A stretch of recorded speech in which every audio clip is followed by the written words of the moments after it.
So in this kind of segment, I wanted to talk about something which is valid, it's true, I see it a lot, and it's the one thing that all business owners worry about. Maybe not Mark Zuckerberg and the really big, successful, mega companies, but especially small business owners worry about.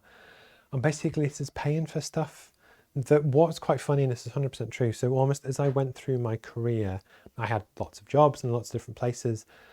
But I almost took it for granted that you pay me the salary and I come in and I do my job and I go home and that's it. And it's really funny that when you become a business owner or you work a lot with different business owners and different businesses, it's true that behind closed doors, and they never almost want to admit it to staff, but they do worry about, and I know I would as well, that it's your job as the leader to go out and win the work, win the money, bring it in. But you always have the overhead to pay for people's wages, the rent, the mortgages, the families, the Christmases. And what I wanted to do is almost talk about it because nobody does. Often you get to the point where people think, is it just me? Is it just my business? Am I not successful enough? Whatever.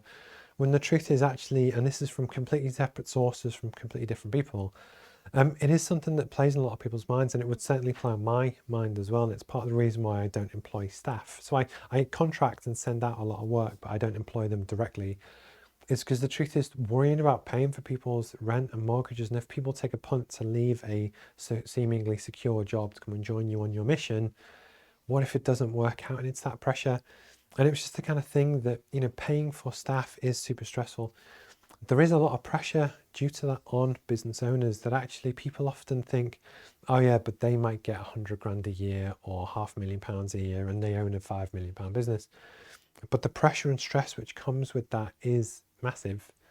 And actually something that I think would be appreciated is actually if you work in a job for someone else or is publicly funded or whatever, almost just being grateful that actually it's acknowledging that you don't deserve the money just because you turn up.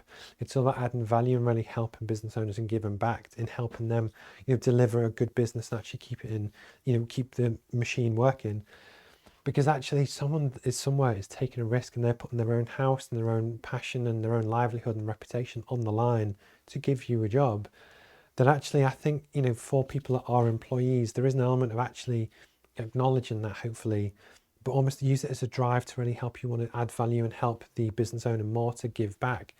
Because actually, with over 50% of people now having some sort of ambition to one day run a business, just having an awareness of that and actually how you both build the machine, and the bigger the business you build, the bigger the overhead, especially if it's related to staff. It's not too bad if it's kit and equipment and stuff that doesn't have an ongoing cost, but it is stressful and it is, there's a lot of pressure to do with it. And it's just, this is the one thing that a lot of people struggle with. And they might have a team of 12 that actually, if you pay them all £2,000 a month, that's a big chunk of change every month that you need to make as profit, not even just as revenue, as profit, which then can go back through and pay to actually allow these people to pay their mortgages, rent, whatever. And if that work slows down, there's a lot of pressure there. And it was just something that I wanted to do a quick kind of 3-minute segment on, that you might be a business owner that kind of feels this way as well, but you're not alone. It's very common. It's actually part of the reason why I structure my business the way I do, because I don't want that pressure. But then likewise, if you do work for someone else, just keep it in mind. Hopefully go in, do a good job, enjoy what you do. But actually it is something really important. I'd love to know when you catch up on YouTube, is this something that you've dealt with, experienced, whatever? Let me know in the comments.